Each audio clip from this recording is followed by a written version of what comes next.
another reason to love the dollar stores places. And this one, it'll be the Dollar Tree. Now, what we have right here, this is the Synthoid from Final Faction. As a matter of fact, they have this really corny cartoon. You got to look it up. You have to go on YouTube, look up the Synthoid cartoon. It is like so bad. But what I'm going to use this creature for is I noticed, because I'm very cheap now, I could use this for a proxy for Warhammer. In particular, the Chaos Dreadnaught, which, by the way, it's in Legends now. Everything is in Legends. They're just putting everything. If the model is over 15 seconds old, it's going into Legends. That's the deal right now. So if you actually want to be in the meta, that whole meta thing that they have right now, you have to actually pull the figure out of the box as soon as possible, put it on the base with the sprues attached and play, because by round 2, it's going to be in Legends and they're going to nerf it. So work really hard on that. But okay, back to the subject matter at hand. These are absolutely great for a proxy for the Leviathan, and let me show you. Wait, Molly. What? Can you take this out of the package for me? No, it's not a toy. This is Warhammer 40,000. It's not a toy. This is for adults. We're very grown up about these things. We don't throw dice at each other and get to let's start yelling at like little brats and stuff like that. No. This is very, very mature. Okay, how do you do that? Okay, very good. She got it out there. Okay, can you see this Wellington there? I can. That's it, isn't it? This is a great little model now. Now, the legs are a little bit weak, so on the proxy model that I'm going to build, I'm going to put a tail on him. You'll notice in my sculpting procedures here, he will have a tail coming out of his butt, and that'll help to secure him, because if you don't do that, they might actually collapse, because it is like cheap plastic, but oh, what great cheap plastic it is right there. So, and also, I thought of something else right now. I'm going to build 2 of them. And I thought, what would be a lot of fun? Before I finish it, I'll get it 90% complete.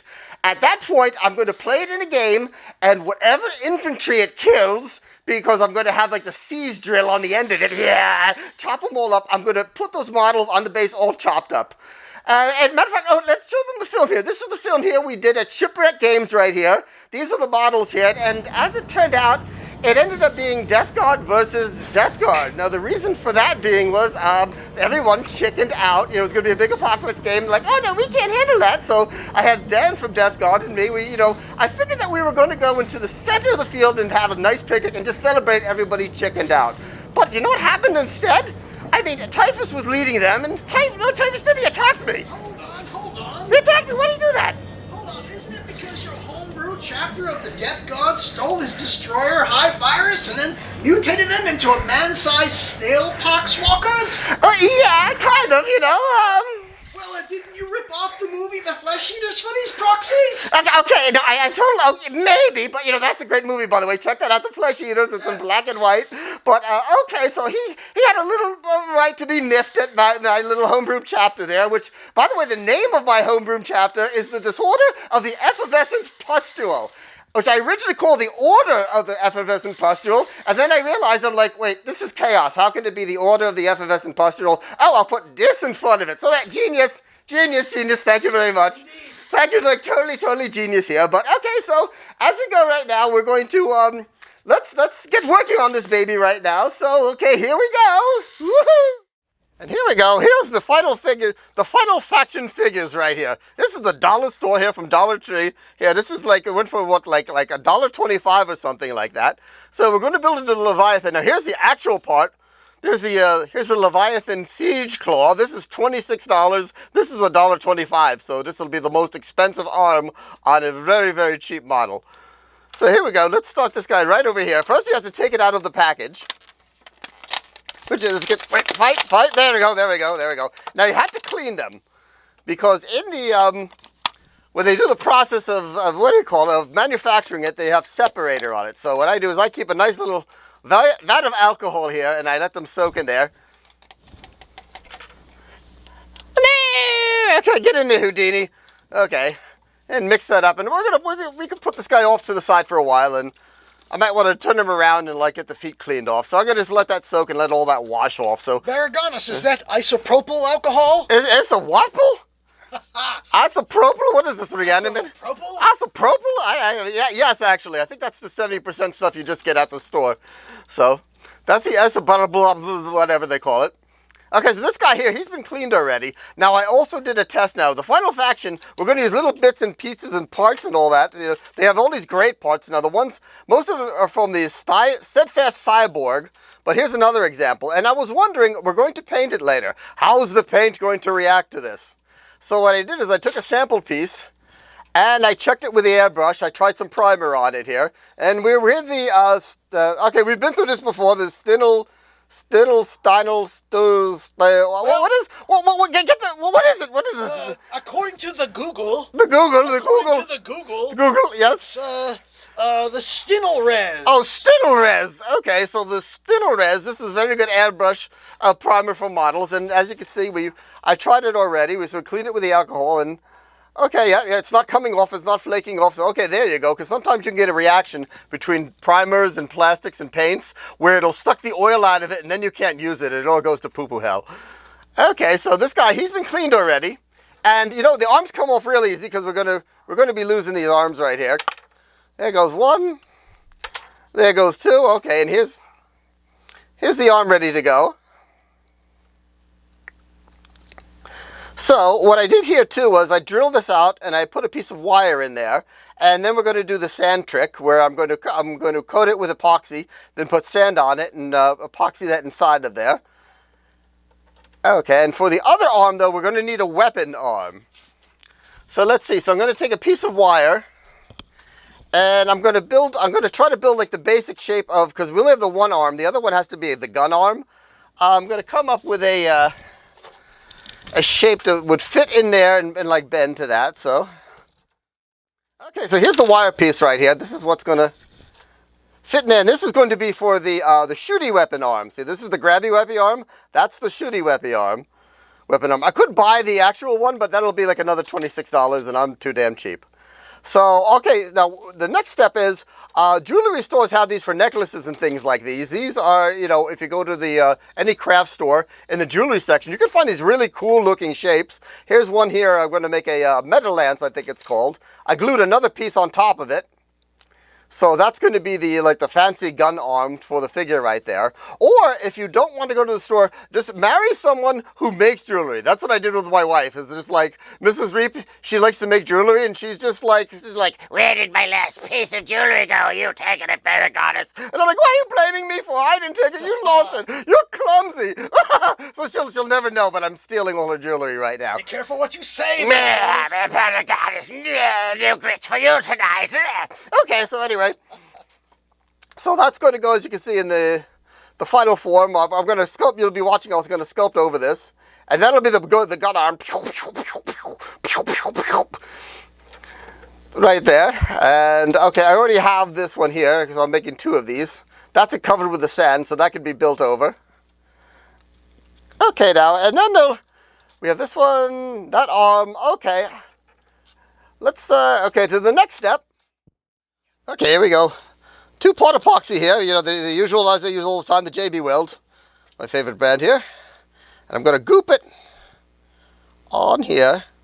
Now this has already been crazy glued inside there already. So I'm just going to put a nice big wad on it right there. Get some nice grip and put it in some sand. And I'm going to let that set. And we also have to do the arm itself. So I'm going to grab it from here and just coat it over. Nice and goopy, goopy, goopy.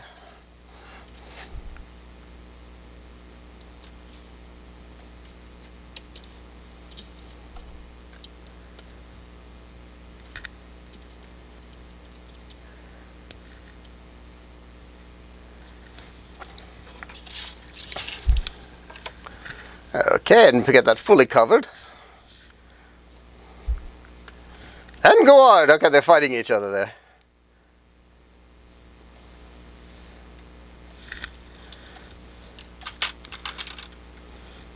And as it starts to dry, you can form it a little bit up. I want to make that nice and thick there.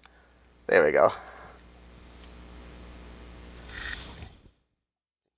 Now the Leviathans also have like a muffler in the back of them. So I'm going to, what I'm actually going to use is the machine gun from the Steadfast Cyborg, where you see I worked on it a little bit right here. Normally it's a machine gun, but we're going to use this to stick on the back and make it look like it's the muffler sticking out of the figure. So first thing I'm going to do is, okay, I'm going to snip these little pieces off here.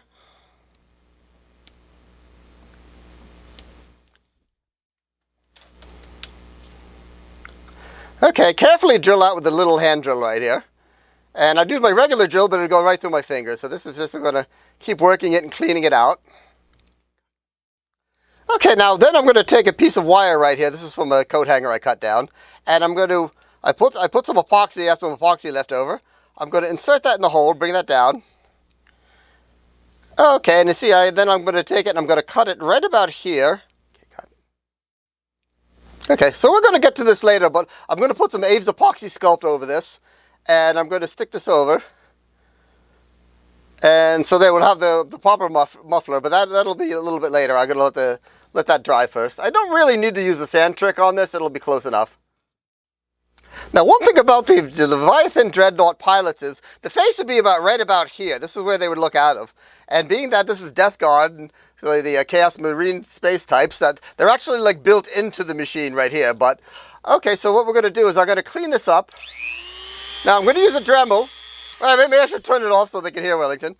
Okay, but the head I like to use on these actually all the time is the tile cutting bit, because you have more control over it. The other one's kind of, they kind of cut on and just like try to get away from you, but the tile cutter works very good for this. Just, I'm going to rough it up, give it a little bit of scoring right there.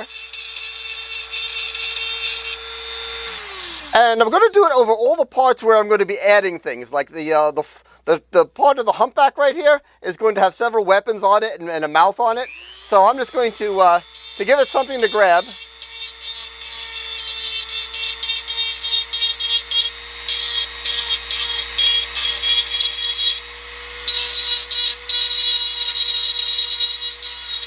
Sounds like the dentist. Ah! My bicuspidor! Ow! Ah! Put little indents in there too, so it has something good to grab. And the reason we're doing that is so when we put we do the next trick to it, it really sticks to it. Because sometimes when you work anything like an epoxy on a smooth surface like this, it can actually pick off pretty easy. But this has it like it's like the surface of the moon right here, or the roads of Costa Rica. Did you ever drive in Costa Rica? They probably fixed it. We were there in like 92, Wellington. 93. 93. Well, that was like driving on the moon. Beautiful place, but I tell you, the roads, man, they just put some asphalt on some mud, and they're just like, okay, we're done for the day. Potholes everywhere. What over here? Talk about that would be like a good Disney ride. It's like the heart of the Costa Rican road, but everything else was great. But the roads, they. Now, I mentioned before that we're going to be putting a head inside this little fellow right here. So this is, I love Spellcrow. I've mentioned this before, one of my favorite like little bits companies right here. We should put like a link in the description below. I'm going to dump that all on Wellington because I'm too stupid. But they give you a lot of free stuff with it too. Like I got the Plague Heavy Legs right here, and they also gave you a bunch of heads. These would probably be for like a Blight Lord Terminator or something like that. So you get these free heads, and the heads would work perfect in it. So we're going to snip this one off right here. Did not shoot across the room. That's good. Going to clean it up a little bit on the bottom. And then, yes, we still have the epoxy because we're going to be mounting it onto the Aves epoxy sculpt. Be right back. I'm going to glue it up on the back and give it like a nice little grab right there. So, there we go. And back to the Anakin sand trick. It's dry and it's harsh and it gets everywhere. There we go. Okay, we're going to let that set. Ah yes, Aves two-part epoxy sculpt, one of my favorite things. Now, for this figure here, many times what we do use is super sculpting, but this sucker is going to melt in the oven. So everything will be done with the Aves two-part epoxy sculpt, including actually I'm going to reinforce and mount it with this also. So besides using it as a sculpting medium, it could also be used as an epoxy to put this little baby together right here. So mix up the two parts right here, and let's attach the arm.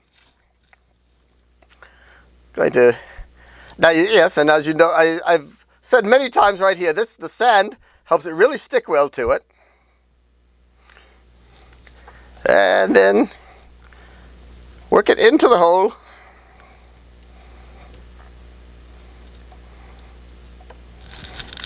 Okay, let's get a good position for that. Let's bring it forward a little bit. Just down a little bit right there. Okay, that looks pretty good. And I'm going to tool it in. And, you know, because this is a Nurgle creature, besides being a mechanical creature, it's all covered with all sorts of, you know, hanging and, like, flaccid and all rotting parts. So I can leave that a little messy right now because I'm going to go over that later. Okay, yes, and I mentioned before about we have the mufflers in the back here. I'm just going to use a little bit of the AVs on that.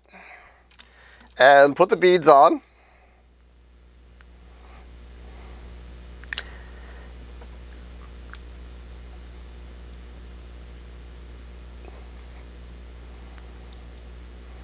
It's a little harder without the sand, but since I was working with this, only a small bit, this should work.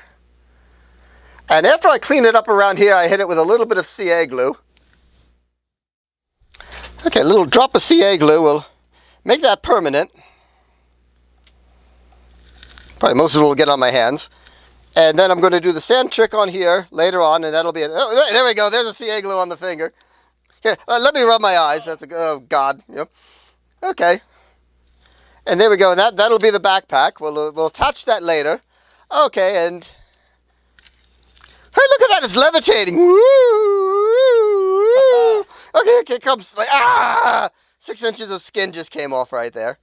I better find a good place for this here. Okay, let's put it right there for now. Okay, and as you can see there, I used some to I'm going to mount the piece on there, the piece of jewelry right there for the gun. And once that dries, I'm just going to go over it again, and I'm going to sculpt in the rest of the arm. And okay, for the rest of the video, it'll be similar to the video that we did on the Spined Chaos Beast. I think I'll put like a mouth around here, which will be like similar to that video. And I'm almost going to be adding some more guns here because these babies can have like flamers on them. I got to have heavy flamers. I got to decide where I want to put those on there. And I think, okay, now for the, here's another interesting thing too. I have another arm. This is one I did myself. In place of the $26 one, here's my cheapo one right here. And how I cheated was, from work we have these things that they're extractors. They're called easy out extractors for taking things out like small pieces of pipe, galvanized pipe, you know, added in fittings like that. So that pulls it out. So I made a casting of it because it looks like a drill. And as you can see here, I jumped ahead here and I started doing some little sculpting around that. And for the next figure, because I'm going to make 2 of them, because we have over here Houdini. Houdini will have this arm, and I might work out another different weapon arm for that. And, oh, by the way, yes, these do have a built-in melter weapon. I forgot to put it on this one, so I might work something out with a melter gun somewhere, maybe have a plague bearer or some demon firing it from the head. So, okay, so roll the music, maestro, and let's go!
And now for the big reveal. I have to add something here too. I said I was going to have chopped up infantry on the bottom. Well, the game we played, I never got close enough to any of the infantry to chop them up. So that didn't happen. So unfortunately, there's no chopped up infantry on the bottom right there. And it would have kind of looked weird because Death Guard versus Death Guard. They're like, people would look at it like, why'd you kill your own guys for? But, unless it was Typhus. But, the Typhus model is pretty damn expensive anyway. So it all works out. Here's the reveal.